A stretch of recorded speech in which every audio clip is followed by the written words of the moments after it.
All right, our NFC divisional preview. What's more likely? Let's look back at last week's results before we move ahead here, Chris. We both had Matthew Stafford throws 2 interceptions or Bryce Young throws 3 touchdowns. We both said 2+ interceptions. Stafford had 1 interception. Bryce Young only had 1 touchdown. Right. So we were more in that we just didn't think there was any way Bryce Young would throw 3 touchdowns. And there was no way. And Stafford tried to throw a second interception, so he did. I mean, he had some throws there where you went, oh, my gosh. But, yeah, I think we won that one. What's more likely? Carolina rushes for over 125 or under 100. They had 83. You were right. Went under. They actually played a lot better than I thought. Yeah. But there's no way you could just let them have it the easy way. No doubt about That's it. They played really good run defense, the Rams. You could tell they were fired up and pissed off about the way the first matchup went. Our thing with the Rams here going forward is just they can't play so much zone defense. I think that's one of their problems there. It's too much zone, and it's just too easy on some of these quarterbacks and OCs. That was a Poona Ford game for the Rams in stopping that rushing number. Great game for him. What's more likely? DJ Moore has over 50 receiving yards or under 25. Chris, we both went with the over. 64 for DJ Moore. Cash and cash for both Chris and I. What's more likely? Jordan Love has over 10 air yards per passing attempt or under 8. I went with the over here just because this is who he is. You're right. Like, You're right. You can't escape it. You're 2-0 on me, you dirty bastard. I was due for some kind of run of luck. What's more likely? Brock Purdy has 2+ touchdown passes or 0. We both went 2+, and he had 2. Yep. Cash that for both of us. What's more likely? Saquon Barkley averages over or under 4 yards per carry. We missed on this one. He went over 4.1. I know. 4.1. Yep. But that was it. I wasn't sure they could do that. I mean, we know that Eagles' run game has been iffy all year. I did think, we thought the 49ers would kind of go all in on it. The 49ers found the right balance, though, I think what we talked about. Yeah, they ran on them maybe a little bit, but not so badly, and they were able to play run defense, and like we talked about before the matchup, still find ways to play run defense and then be able to defend their simple passing game, and they did do that with Robert Saleh. While we were recording, Fred Warner's practice window opened. Here we go. We'll see. I know. He's crazy enough that I wouldn't. He is crazy enough. You're right. But this is where they need to... don't be too crazy here. Don't lose him for next year. Right. And, also, you could be playing next week, too. So just make sure that he's healthy and ready to go. The one thing I always learned, and that this is where I learned it in New England, right, bringing guys back from injuries. I saw it a lot in my career, even when I got into coaching, where teams just bring people back too quick. Oh, he's healthy. The medical staff cleared him. Oh, okay, yeah, he practiced Wednesday and Thursday. Friday was a work day. He's ready to play now. And it's like they get out there and they get hurt again and maybe hurt something else because they're not even in shape to play football yet. Where I would go into New England and see Belichick, and the year I was, the 2012, the first year I was there, Gronk was hurt for a while. Then he came back. And I went, man, Gronk had a good week of practice. He's going to tear it up this week. They didn't suit him up. Next week, I was like, damn, Gronk was awesome this week. He's ready. They didn't suit him up. Next week, they let him practice for 3 weeks, even though he could have played because they wanted him to work his body back in the football shape, big picture. And I think there's a lesson to be learned there in the NFL. All right, what's more likely? We start with the Niners at Seattle. Christian McCaffrey has over 25 touches or under 20. He's averaged 24.1 per game this season. He had 31 in Week 2 at Seattle, but just 14 in Week 18 versus Seattle. This is a tricky one. This is a tricky one. I'm gonna go over. I'm gonna go over just barely here, just barely. I don't think they can win if they don't give him the ball a lot. I guess that's the basic logic I'm gonna go to here, especially without Kittle being in the lineup. That's the one that has me. Right. I usually don't like overs. Right. But they got to give him 10 targets. I think so. I think you almost got to give him 10 targets. I think you almost got to be a little bit boring and probably run the ball a few more times than you really even want to. Yeah. Just to maybe get Seattle to come down. The other thing we talk about, and I didn't really bring this up a lot when we talked about Seattle's D. Seattle is like sometimes they're so good up front, they're kind of like, Well, our safety is going to stay deep. We don't care. We don't think you can really move it on our guys up front, right? So that's where you got to kind of stay a little patient with them just to see if you can get them into some run-stopping defenses and do something that way. But, yeah, I'm going to say this is a McCaffrey game. I don't think they can win unless he really has a few extraordinary plays. I'm going to go over as well. I just think, once again, like you said, no Kittle in this spot. And I think the more important thing is a 7.5-point line indicates that they think the Niners will be chasing. I don't think they'll be chasing. Right. I don't think they're going to be playing with a lead the whole time. I hear you. But I don't see this script where it's the second half, they're down 17 points, Brock Purdy's dropping back every time. Right. I don't think it's going to be that kind of game. No, I'm actually surprised. 7.5's a lot of points in a playoff game, especially against teams that play each other a lot. Right. It's dicey there.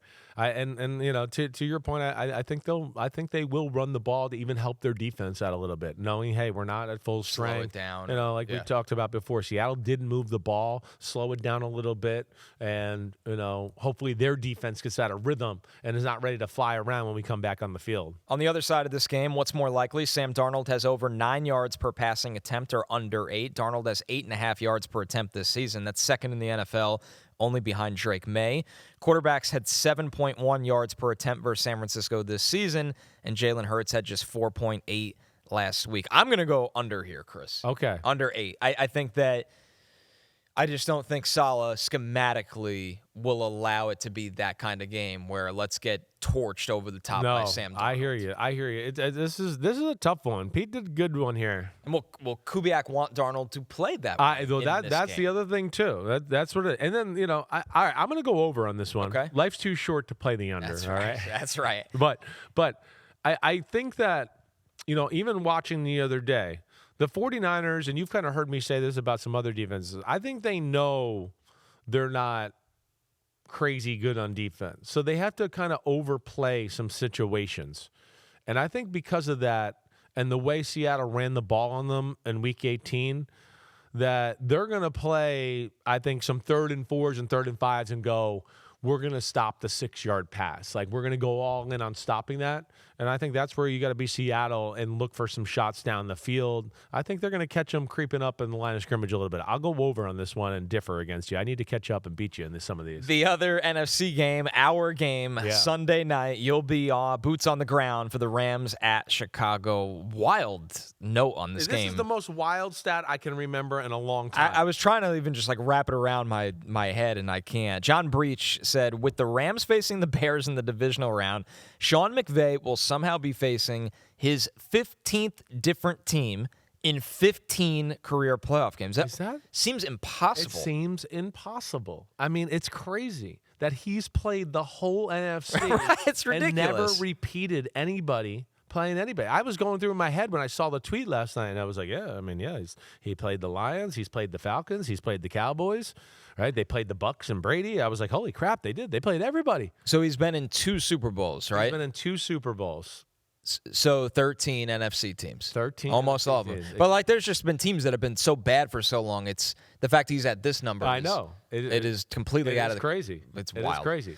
Yeah, the year...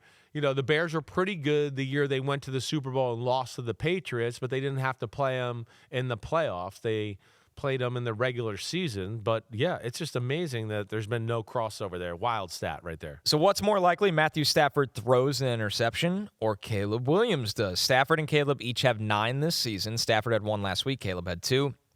Chicago led the NFL with 23 interceptions in the regular season. They are takeaway defense, as we often say. The Rams had 16, so that was tied for 6th. Man, I feel like both of them easily could in this game. They're both gunslingers, as we know. Right. They both are not afraid to squeeze a ball into a tight window and take some chances. There's no doubt there.